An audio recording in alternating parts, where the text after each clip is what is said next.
नमस्कार फ्रेंड्स, मैं पूनम गुप्ता आप सबका स्वागत करती हूँ आपका अपने यूट्यूब चैनल पूनम के गीत संगीत में। प्यारा सा लाचारी गीत है मैं प्रस्तुत करने जा रही हूँ। नाचपुर का संगीत गीत है। आपको कैसा लगेगा आप कमेंट में हमें ज़रूर बताना।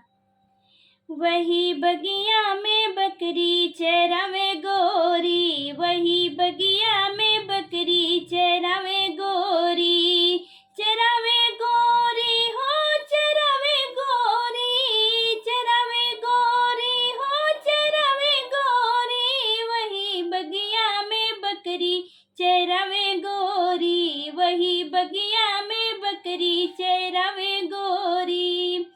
सासू कहे बहू खाना बनैला, सासू कहे बहू खाना बनैला, गोरी कहे मोरे जरे अंगूरी, गोरी कहे मोरे जरे अंगूरी, वही बगिया में बकरी चरावे गोरी, वही बगिया में बकरी चरावे गोरी।